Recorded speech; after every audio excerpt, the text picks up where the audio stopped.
thank you so much for doing this. When we last spoke, we had a quick coffee, didn't we? And I was really excited. And when we met, I was thinking, I wish we'd have recorded that session as well, because there's some brilliant things we're talking about. So I've been really looking forward to doing this. So, Nick, you're a user experience researcher and designer with over 20 years of experience in digital and over 12 years as a practitioner, both agency and client side. You hold a PhD, an MSc in human-computer interaction and a BSc in psychology. You're the co-founder of Cult of Curiosity, where you help businesses solve the most challenging problems by applying the art and science of research. And if that wasn't enough, you've got a huge social media presence where you champion and promote neurodiversity to the world. Have I missed anything? No, that'll do. For the moment, that's pretty much it. I'm a busy boy.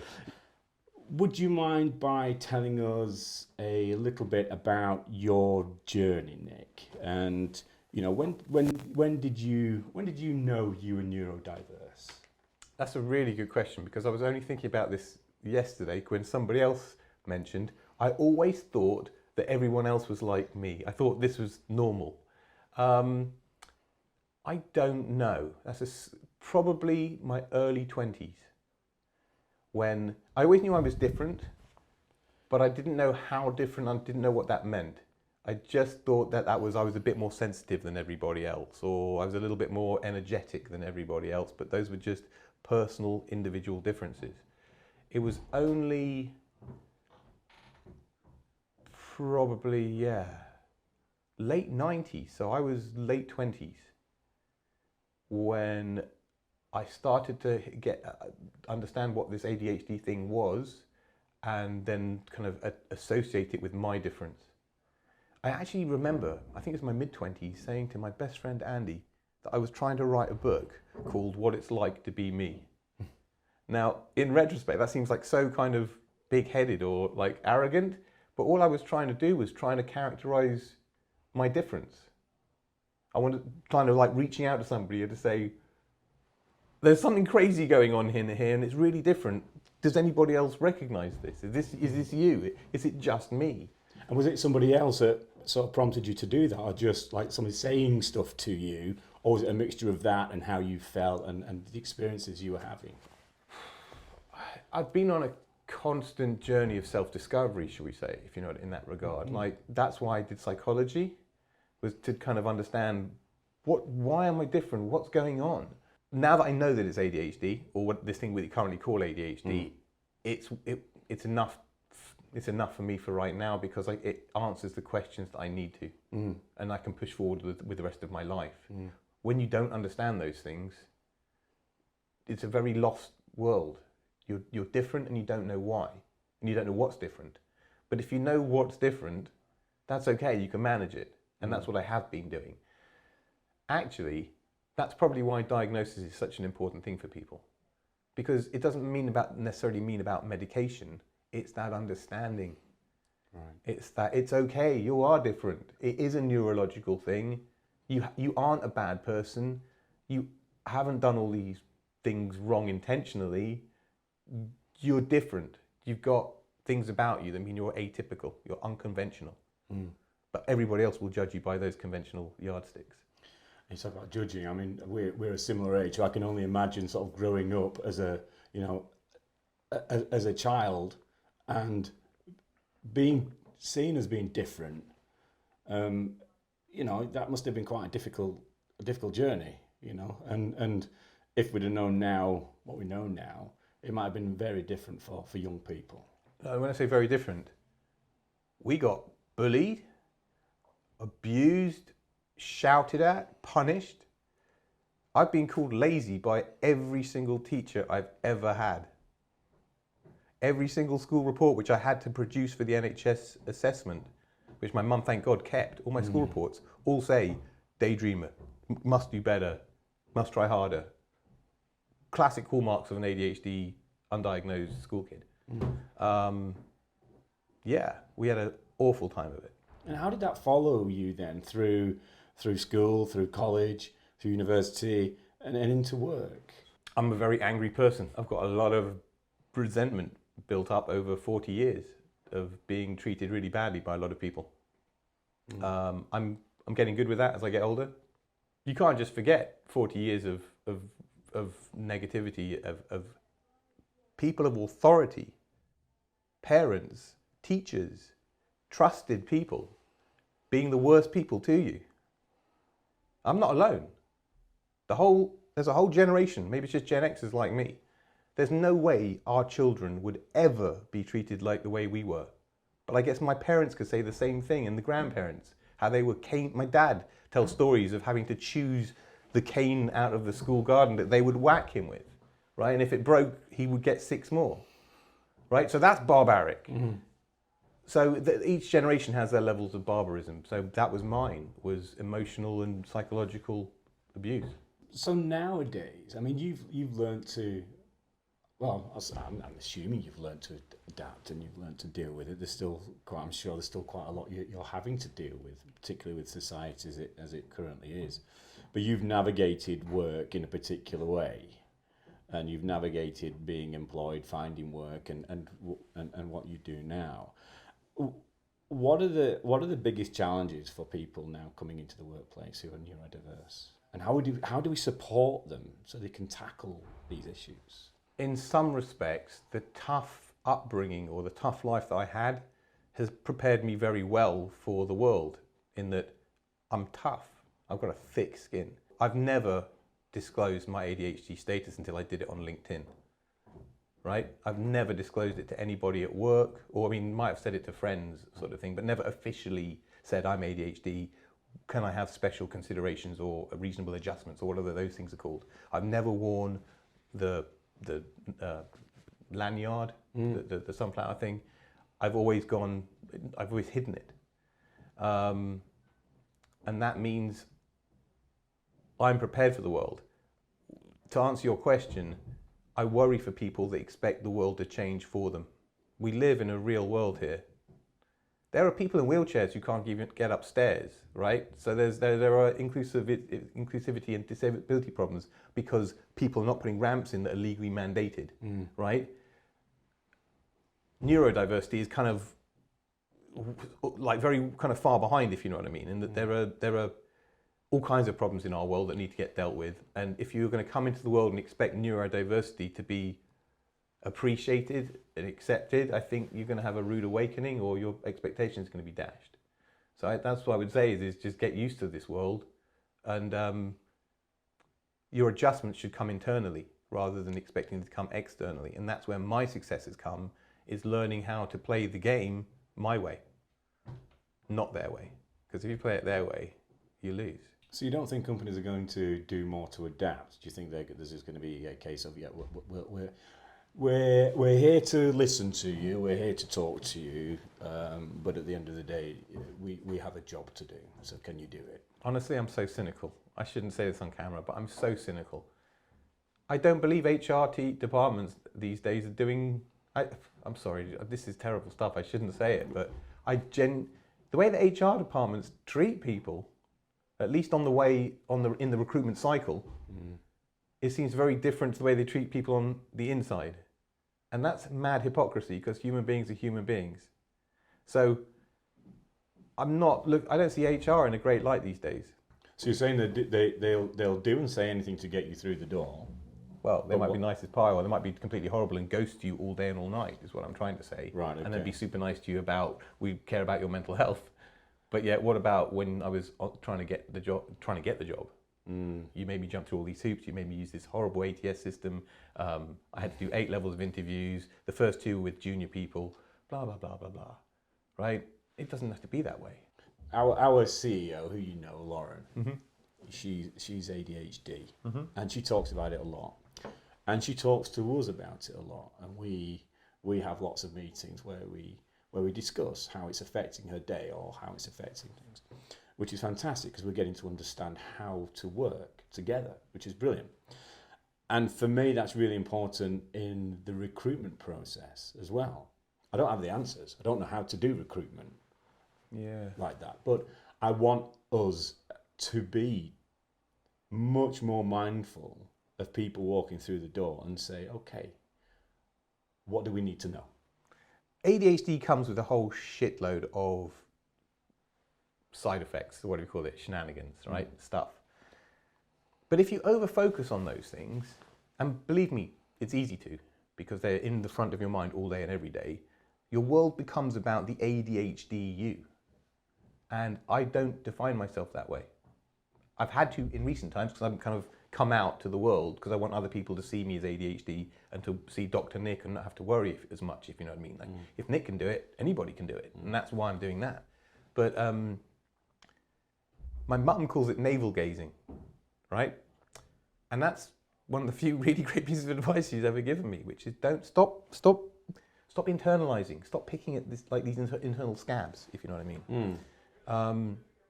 As ADHD people, we have this thing, this internal chatter that's just way off the scales I call the chorus of bastards, right? Which will sit there on your shoulders and just tell you what a piece of shit you are, or tell you what you shouldn't be doing, or what you did wrong, or what you said wrong, or what people think of you. And it's relentless.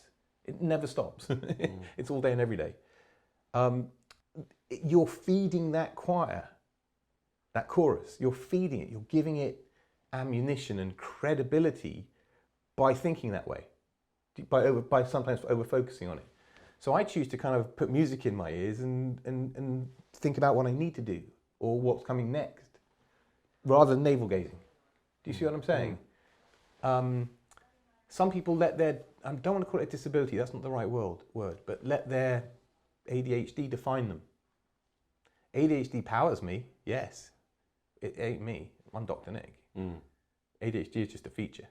And no one knew about it for the longest of times. It never did me any harm, right? So that's what I want for my kids. And they're both diagnosed ADHD. Is you have to work out how to play this world to your strengths, play the game your way, and forget everybody else's games, because they are games, right? It's about coping and adapting your shape to this world. And this world is messy, it's horrible. It really is.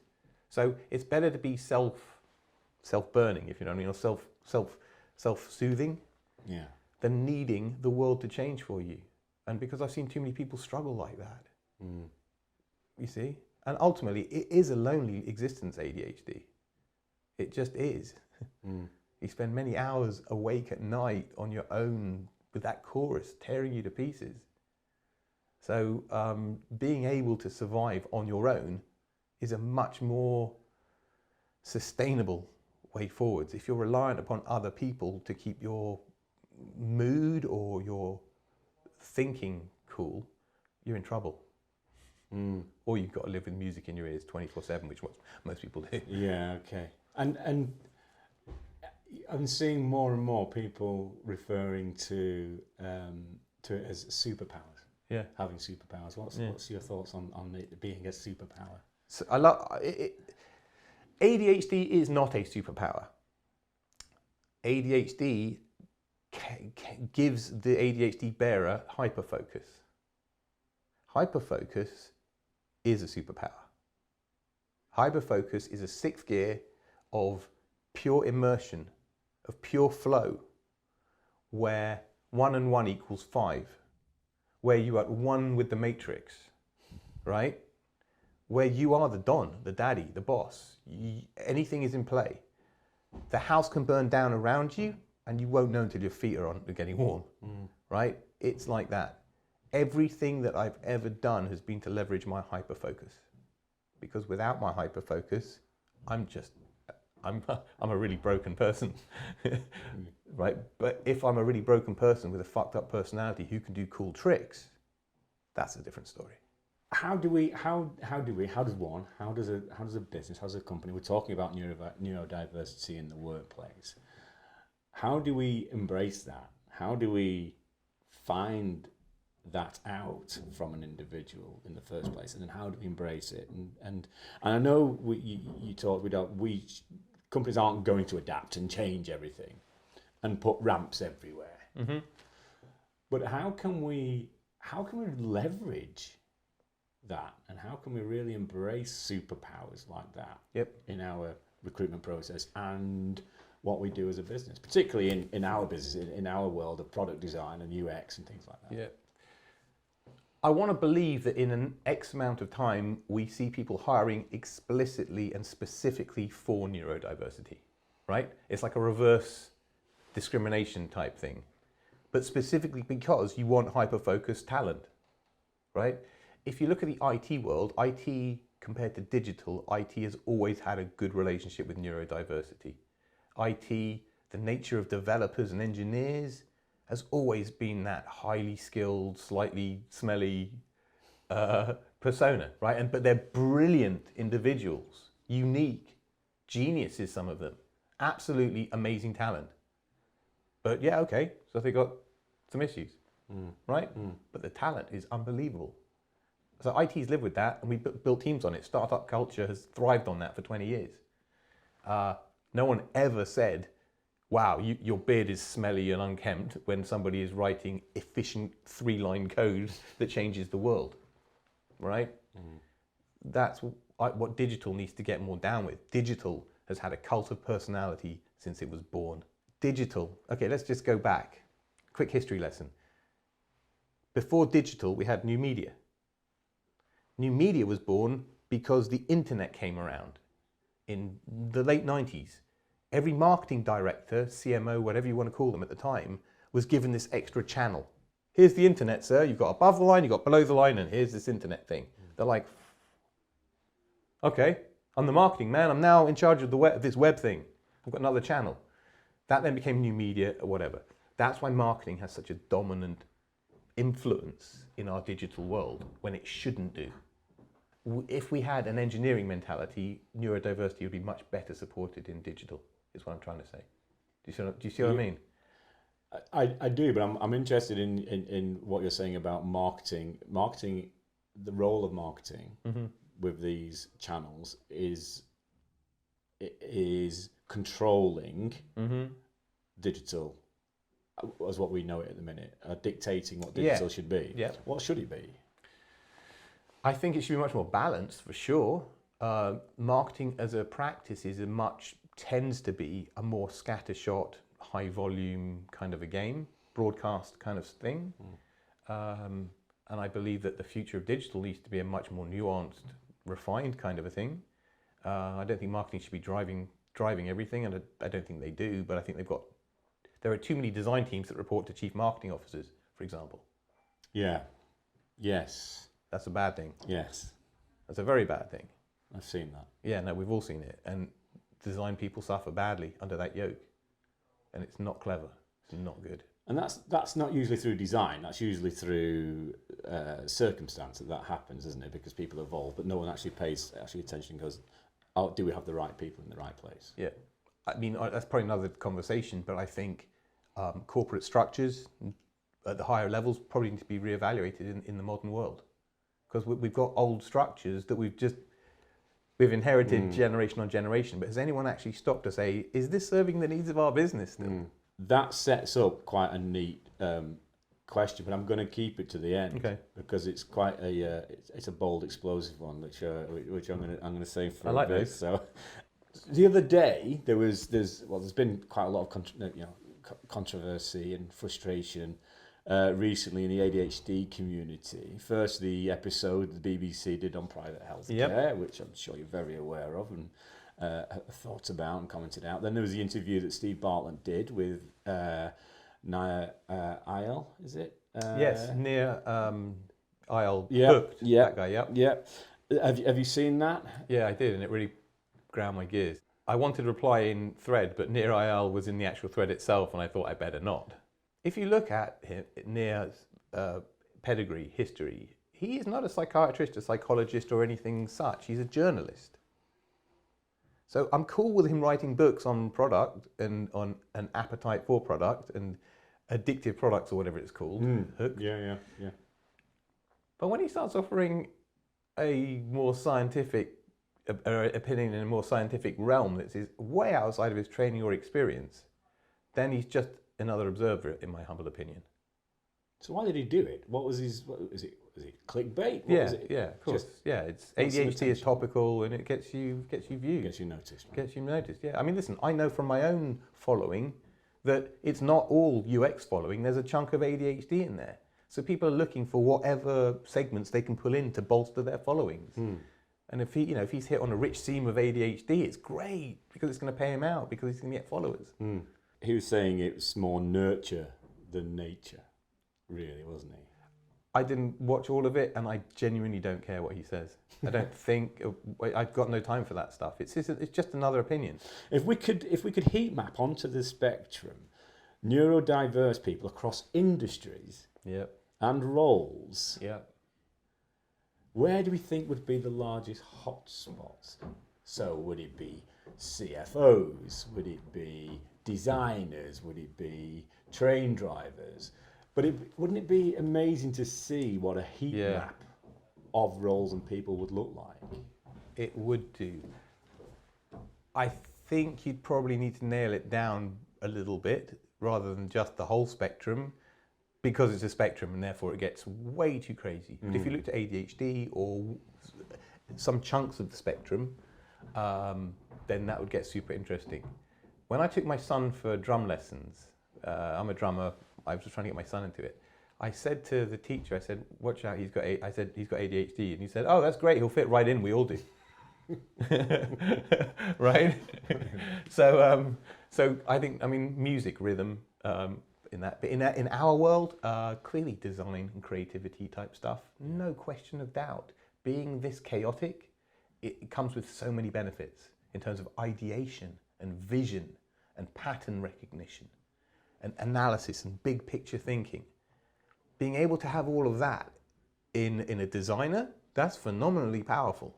And those guys know it, and most of them probably are neurodiverse, and I hope, or not hope, but I'd like to believe that it's ADHD that's powering that. Yeah. Right? And I guess being a creative is also, you can hide things easier because everybody else will say, it's okay. He's a creative, she's a creative, they are creative. Oh yes, right, yeah. And so you can get away with a lot more. Yeah, totally. Or hide a lot more, or be different. And that's exactly why I've cultivated the persona that I am, with that jester kind of more jokey thing, because that's what allows me to handle. People look at me and go, oh, it's Nick. Right? Is it going to get me a CEO job? No, of course it isn't. But my sanity is more important than my position, my status. And so, creatives, engineers. I'm just trying to think of what roles where you go, oh yeah, it's okay because they're a X, right?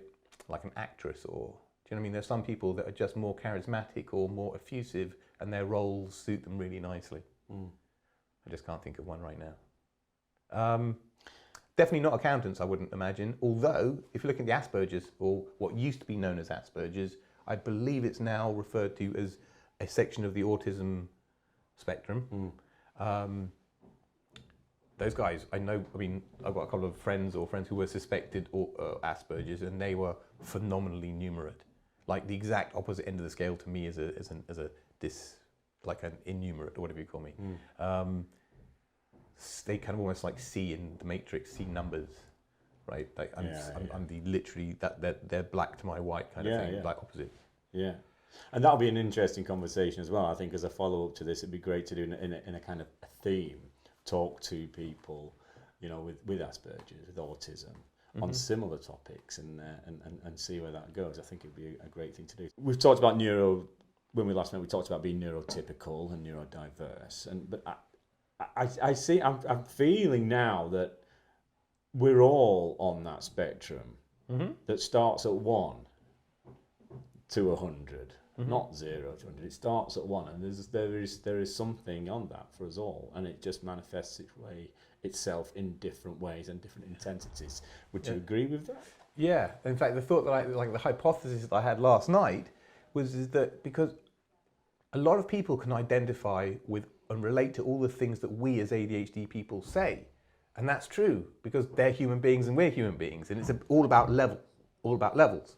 But the idea I had was, what if everybody's got the same level of activity, but the ADHD brain means that the kind of the Chinese wall is thinner or broken, so that we've got much more visibility of our inner state than anyone else. That's what makes us highly sensitive. That's what makes the chorus so crippling, because it's like our car is transparent. Whereas everybody else there's like a wall, a soundproofed wall, and you don't see the engine room. Whereas we're like living in the engine room. Just my idea.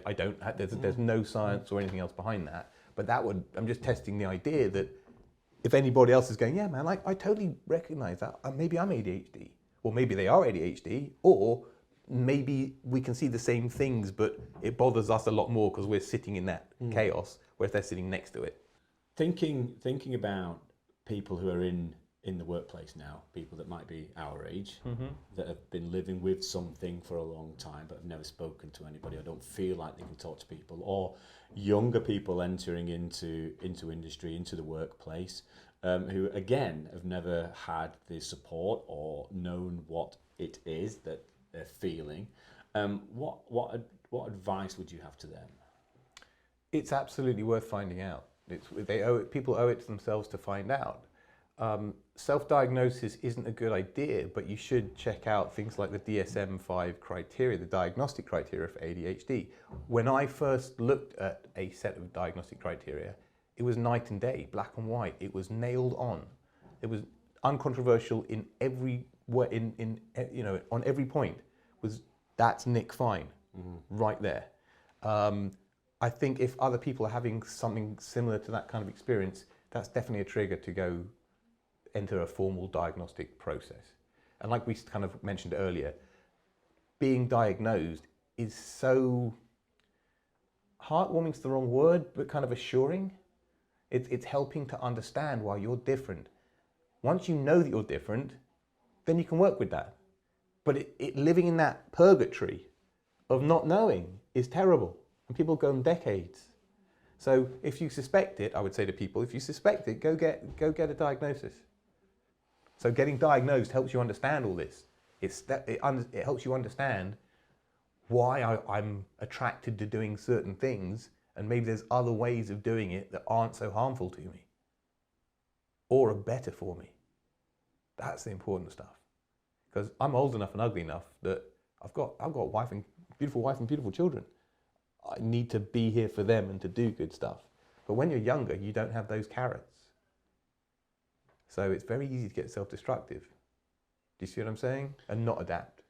And that's because you didn't have the society that supported or understood the neurodiverse community. Yeah, but I think we flip-flop the other way these days. I think I'm going to sound like an awful barbarian now, but given my own experience, I think we've gone from zero concern to way too much concern and creating big issues out of things that maybe, I don't know, I've got to be careful what I say here. I see what happens to some of my daughter's children at school and the way that they are given unbelievable support, that they're going to find it tough when they hit the real world. That's what I mean. If school is meant to be a preparation, what kind of a preparation is it? If I've got a counsellor I can go to and I just walk out of class and wave my pink slip and have a lovely talk, what happens when I happen in the real world? My good friend Mrs. Jones isn't there for me. HR isn't running that same function. My colleagues are being bastards to me. There's politics, there's all kinds of shit going down. People are going to be really struggle when they hit the real world, which isn't nice. So if you've got a chance to redesign the real world, redesign society, where would you start? Funnily enough, I think the pandemic did neurodiversity a power of good in some regards, because this homeworking thing, at least for me, it suits me a lot better than it does working in an office. It also suits me a lot better in that I'd have to be as interpersonal. Like, I'm the most antisocial people person you've ever met, right? And I can only speak for me on this. I don't know if that's a neurodiverse thing. But giving a shit what people think about you is a constant problem. And it's less of a problem when you're at home. Right? If I'm redesigning society, to be more neuro-friendly, or the workplace to be more neuro-friendly? Well, where would you start? I mean, we could. I mean, that is a rabbit hole that we're going to go down there. But I mean, as we're talking about the workplace, let's focus on that, because I think that's important for people. Hopefully, people that are going to be watching this, and we're talking about it in the workplace. You see, if we're talking about neurodiversity in the workplace, or specifically ADHD in the workplace, because that's all I can really talk to. For me, it's about managing the hyperfocus of your team effectively, right? That's the power, that's the engine room. So that means it's about coming together and then moving apart again, right? Coming together for things that will help the ADHD person get that sense of inclusion and community, and I'm not completely alone, and direction, but then the freedom to be on their own, to do the magic, to let the magic happen, to get into the zone, to do the heavy lifting, to just hit flow, deliver, right? And then come back again, get the kudos, because we're people pleasers often, get the recognition, and then get new marching orders, and then go away again, right? For me, at least in my world, that's what I think the new neuro-friendly hybrid way of working looks like. Like it. Nick, thank you so much indeed for your time. It's been an absolute pleasure. Thank you. Thank you very much for having me. Thank you.